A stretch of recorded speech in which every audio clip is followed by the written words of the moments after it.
जय हिंद, जय भारत, वंदे मातरम। मैं रविंद्र फौजी। साथियों, आज 3 अहम मुद्दों पर हम बातचीत करेंगे। मैं चाहता हूं कि आप वीडियो को देखें पूरा और ज्यादा से ज्यादा साथियों तक शेयर करें।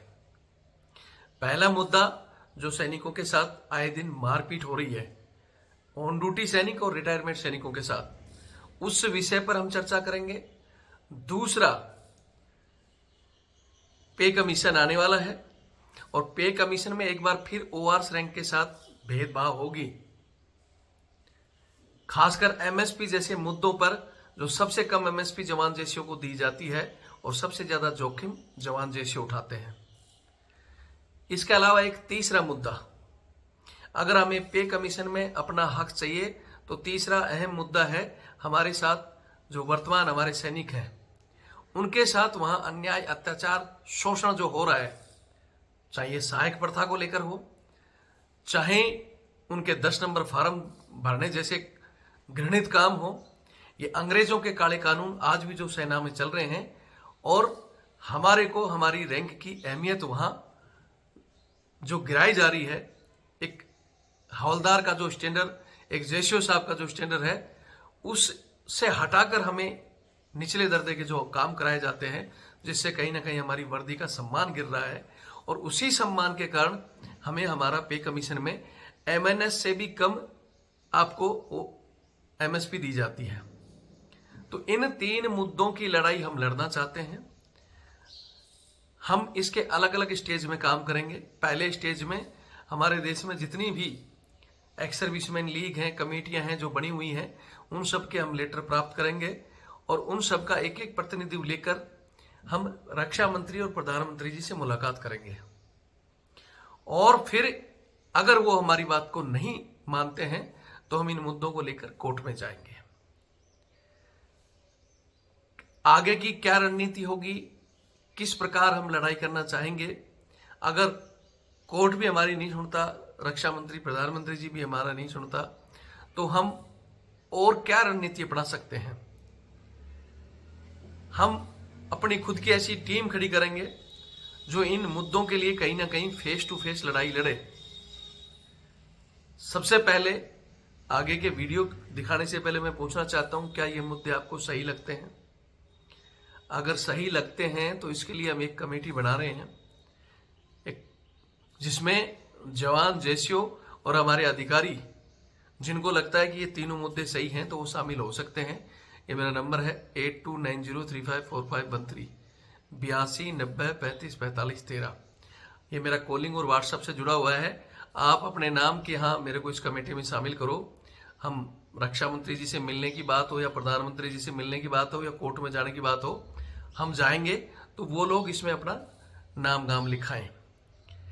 ये एक ऐसी टीम भी होगी जिसमें अगर कोर्ट और रक्षा मंत्री, प्रधानमंत्री जी हमारी बात नहीं सुनते और बाहर में अगर जवानों के साथ मारपीट नहीं रुकती है, तो ये टीम ग्राउंड स्तर पर जाकर क्यूआरटी की तरह, क्विक एक्शन रिएक्शन जैसे टीम होती है ना, उस तरह जाकर जो पीड़ित होगा उसकी मदद करेगी और सामने वालों को ईंट का जवाब पत्थर से देगी। वही आदमी इसमें अपना नाम गाम दे जो हर साइड से मजबूत हो लड़ने, मरने या कोर्ट कचहरी जाने के लिए। बहुत से लोग जो साथी कहेंगे कि सर हम आपके साथ खुले में नहीं लड़ सकते, लेकिन हम भी चाहते हैं कि ऐसी टीम का हिस्सा बने और ये जो 3 मैटर मैंने बताए हैं ये हल हो, तो वो साथी, यही नंबर मेरा 8290354513 8290354513, ये नंबर मेरा फोन पे और पेटीएम से जुड़ा हुआ है और ये मेरा बारकोड। आप हमें सहयोग करें, क्योंकि इन चीजों को करने के लिए सबसे बड़ा अहम मुद्दा जरूरी होगा पैसे का। तो आप सभी, क्योंकि ये किसी का पर्सनल काम नहीं है कि भाई रविंद्र फौजी का पर्सनल हो या धर्मेंद्र का या फलाने का, ये हम सब का काम है। और हम सब का काम, छोटी छोटी सहयोग आप राशि दोगे, अच्छा सहयोग आएगा तो हम हर साइड से हम संख्या लेकर धरने भी दे सकते हैं, बड़ी मीटिंगें भी कर सकते हैं, बड़े वकील खड़े करके कोर्ट में भी जा सकते हैं, और एक बड़ी टीम बनाकर जो इस तरह की घटना को अंजाम देते हैं, चाहे वो पुलिस वाले हो, चाहे वो गुंडे बदमाश हो, तो उन लोगों का जवाब ईंट का जवाब पत्थर से दे भी सकते हैं, लेकिन उन सब के लिए सबसे जरूरी होता है बजट। तो अगर आपको लगता है कि हम ग्राउंड में आ सकते हैं तो ग्राउंड में, नहीं तो हमारी सहयोग करो। आप सहयोग करते हो तो ये सारे के सारे काम हम कर सकते हैं। आपको बता दूं कि ये वीडियो आगे भी मैं जो बना रहा हूं, हो सकता है धीरे धीरे लंबा हो जाएगा, इसलिए इस वीडियो को यहीं तक मैं फेसबुक, व्हाट्सएप और बाकी चीजों में शेयर करूंगा। ये पूरा लंबा वीडियो मैं यूट्यूब में डाल रहा हूं, जो आप रविंद्र फौजी के नाम से सर्च करेंगे तो उसमें ये पूरा वीडियो आपको मिल जाएगा कि आगे हमारी रणनीति क्या होगी। लेकिन फेसबुक, व्हाट्सएप में ये शॉर्ट वीडियो होगा, आप वहां से गूगल में रविंद्र फौजी सर्च करें और यहां आकर ये पूरा वीडियो देख सकते हैं। अपने साथियों तक शेयर जरूर करें। आप मदद नहीं कर सकते तो हो सकता है कोई दूसरा साथी हमारी मदद करेगा। टाटा बिरला रविंद्र फौजी है, कोई भी टाटा बिरला या कोई भी बड़ा आदमी आपकी मदद करना नहीं चाहता। अगर हमारे अधिकारी हमारे साथ आ जाएं तो हमारी मदद ऑटोमेटिक हो सकती है, लेकिन कितने अच्छे अधिकारी हैं, कितने साथ आते हैं, वो तो आपको आने वाले समय में पता चल ही जाएगा। हमारी संख्या बहुत है, लेकिन हर आदमी यही सोचता है कि मैं मेरा 100-500 रुपए क्यों दूं। अगर आप यही सोचोगे तो ना हमारे पास बजट होगा, ना टीम होंगी, फिर आप कहते रहो कि सर आपने क्या किया, तो कुछ नहीं हल होगा। अगर हल करना है तो भैया जेब से निकालो और लड़ाई में शामिल हो।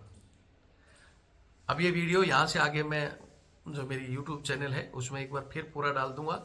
यहाँ से मैं शुरू करता हूँ। पहली लड़ाई जो हमारी सैनिकों के साथ मारपीट की बात जो आ रही थी, कुछ दिन पहले ही आपने देखा होगा चंबल में एक सूबेदार साहब के साथ मारपीट हुई। चंबल में एक सक्रिय संगठन है, मैं भी उनसे जुड़ा हुआ हूं और उनके ग्रुप में भी मैं शामिल हूं। वो लोग एक्टिव हैं, वो धरातल में जाके काम करते हैं और वो मजबूत संगठन है। इसलिए थाने में के सामने खड़ा होकर उन्होंने कहा है इस चीज को कि पुलिस वालों में दम है तो अब आकर किसी फौजी को छेड़ो, ठीक है। और उसके साथ वहां उस संगठन की बदौलत ही स्टेशन हेडक्वार्टर के कर्नल रावत साहब पुलिस स्टेशन में गए हैं और उन्होंने कहा कि जल्दी से जल्दी इंक्वायरी करो। हालांकि उसको लय नाजिर कर दिया, जबकि उसने गाली गलौज और बदतमीजी की थी।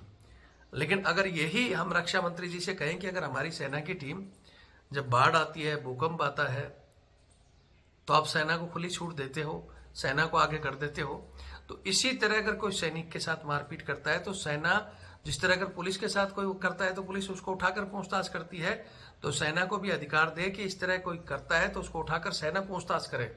पुलिस अपनी इंक्वायरी करती रहे, लेकिन उस विक्टिम को, चाहे वो दरोगा हो, चाहे वो एसपी हो या 2-4 बंदे हो, उनको उठाकर सेना लेकर आए और फिर वो अपने स्तर पर पूछताछ करे, तो ये घटना एक ही बार में बंद हो जाएगी, मैं गारंटी लेता हूं, ठीक है। लेकिन हमारे कर्नल साहब गए, हम मिलकर आगे चाय पानी पी के, 2 आदमी आए, इससे फर्क नहीं पड़ता, पूरी क्यूआरटी आती उसी तर्ज पर पहले तो वहां उसके 2 थप्पड़ मारती और फिर उनको उठाकर लाकर वहां पूछताछ करती।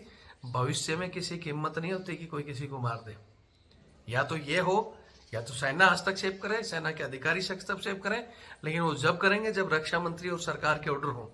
तो सरकार के ऑर्डर के लिए जितनी भी कमेटियां हैं उनको मिलकर हमें ऊपर जाना होगा, मिलना होगा सरकार से, हमारी बातें रखनी होंगी, जिसमें हमें जवान जैसे और अधिकारियों की जरूरत है। तो जरूरत है तो वो अपना नाम दे, ठीक है।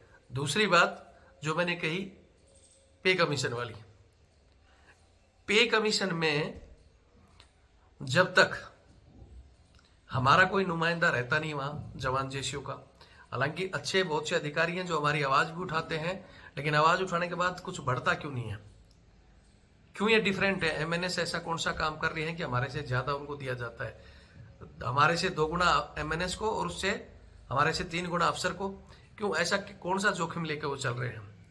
बेसिक पे उनकी ज्यादा है, उनको वेलफेयर भी ज्यादा है, सब कुछ ज्यादा है, लेकिन एमएसपी और जो मिलने वाले हमारे अलाउंस हैं या डिसेबिलिटी चीजें हैं उसमें इतना जो भेदभाव है उसको खत्म किया जाए। तो उसके लिए हमारे अधिकारियों को या तो पहल करनी होगी, नहीं तो फिर हम इस बात को सरकार पर रखेंगे।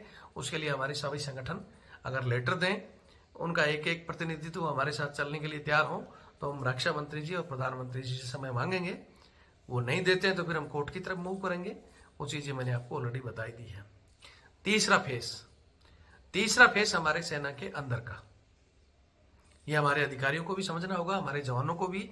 अधिकारी कहते हैं कि तुम्हारे जवान वॉलंटियर हैं, चाहे वो सहायक प्रथा बूट पुलिस कुत्ते घुमाना इस तरह का काम करने के लिए।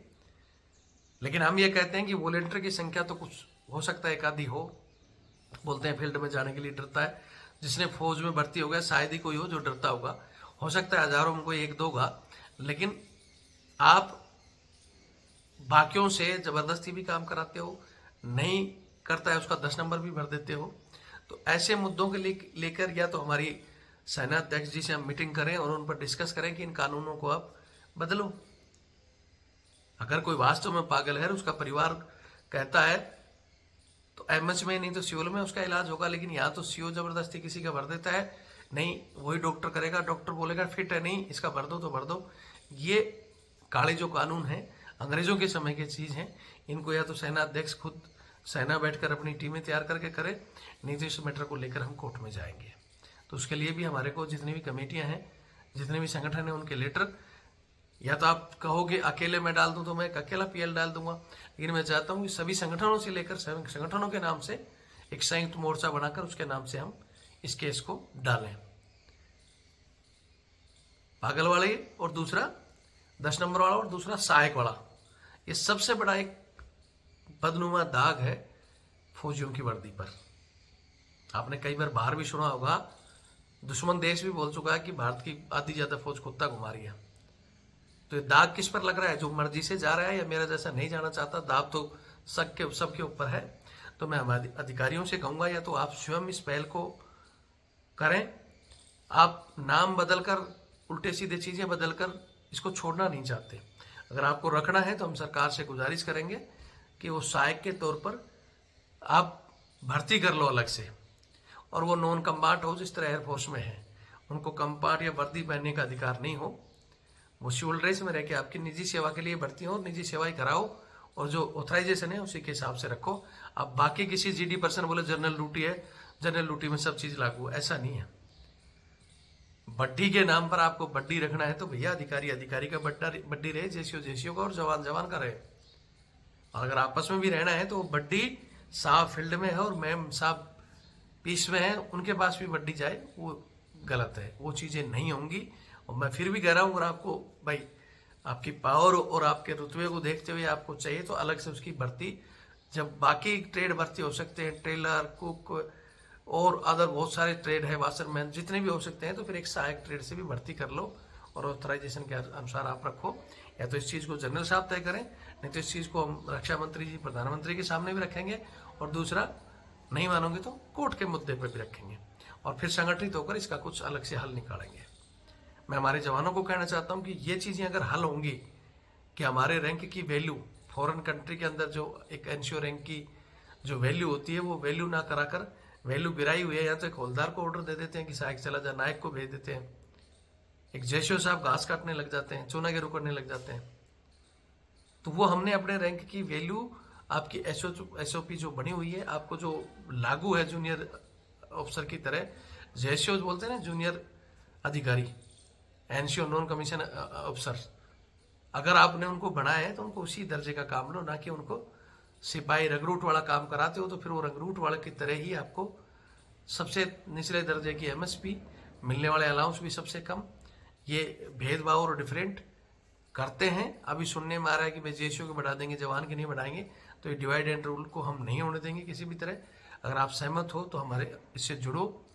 हमारा एक चैनल जो हमारे ही अधिकारियों ने बंद कराया है, हम उनसे भी गुजारिश करेंगे कि या तो आप उसको खोल दें, नहीं तो उसके लिए तो हम कोर्ट में गए हुए हैं, नहीं हमारी ये टीमें हैं, इस विषय में हम वहीं बैठकर डिस्कस करेंगे कि हम क्या कर सकते हैं। सहमत हो तो वीडियो को शेयर करें, चैनल से जुड़ें और ग्राउंड में आकर फाइट करें। जय हिंद, जय भारत, वंदे मातरम।